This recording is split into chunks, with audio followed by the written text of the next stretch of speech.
The hall shimmered with a gentle blend of colors, soft tones flowing like a calm dawn mist around every chair. Balloons drifted lightly in the air, swaying as if caught in some invisible current, while the tables sparkled with flecks of gold and silver, sending out delicate flashes beneath the warm glow above. At the center stood a masterpiece of sweetness. A cake shaped into a tender bear, its frosting smooth and luminous beneath the lights.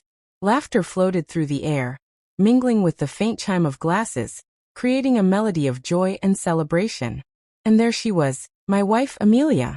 She looked ethereal, glowing brighter than the pastel world she had crafted. Her smile reached the farthest corners of the room, radiant and pure, her hand resting softly on the gentle swell of her stomach. She seemed the perfect image of happiness, the woman who had carefully arranged every flower, every ribbon, every detail of this baby shower in honor of the child we had dreamed of together, a dream I thought was ours. But the letter clenched in my palm told a crueler tale.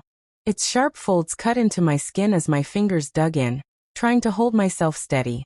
My face remained composed, though my chest thundered with each beat. I rose, spoon tapping against my glass, its crisp note slicing through the laughter. I'd like to say a few words, I announced, my voice strong and clear. Instantly, the room fell silent, every pair of eyes settling on me. Amelia's gaze met mine, warm and tender, her smile glowing with affection. To my wife, I began, raising my glass, the most beautiful, captivating soul I've ever known. Her laughter rang out lightly, filling the space. But I didn't pause. And to the true father of the child she carries. The words landed like a stone in a pond, the ripples of silence spreading heavy across the room. Amelia's smile faltered, a nervous laugh breaking from her lips. "What are you saying, darling?" she whispered, her voice trembling. Slowly, deliberately, I drew the folded envelope from my coat. "I had my doubts," I said evenly. "So I did what any man would. I ordered a paternity test." Gasps filled the room like a sudden storm.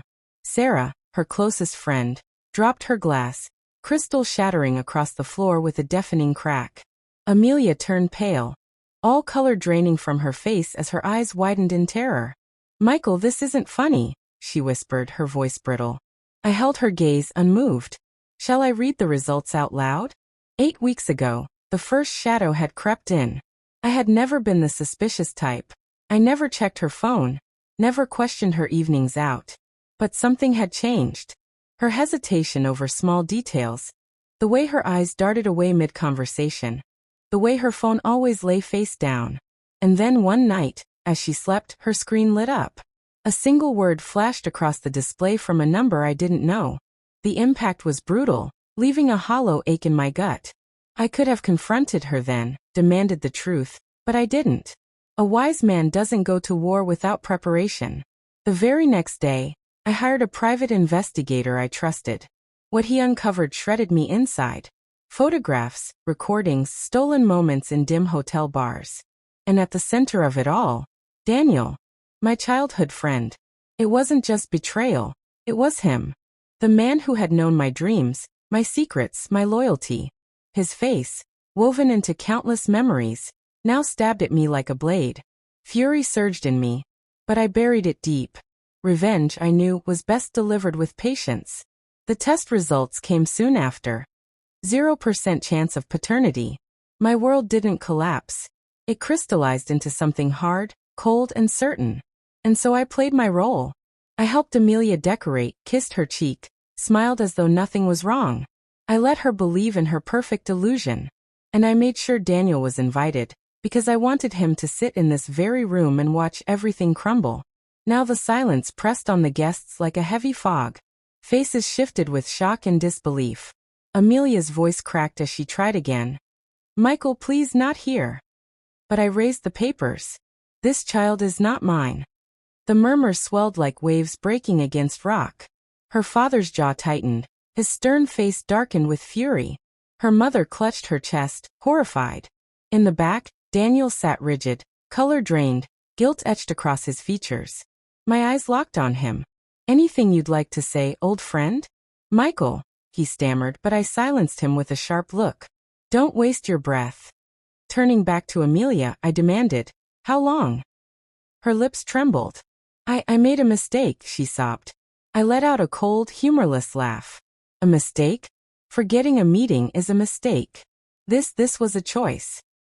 I swept my eyes across the stunned faces around us. I gave this woman everything. Built a life with her. And each day she looked me in the eye, knowing the truth, that this child wasn't mine. She let me dream, talk to her belly, plan this day, while lying to me. A sob tore from her as I shifted my gaze to Daniel. And you, my best friend. You sat at my table, ate my food, looked me in the eye, all the while betraying me. His mouth opened, but no words came. Shame had chained his tongue. I reached into my coat again, and pulled out another set of papers. Divorce documents. I held them up. You'll be served tomorrow. Amelia's cry broke into a strangled gasp, her hands trembling. Michael, please. But I turned from her, raising my glass to the silent crowd. To freedom. And I walked out.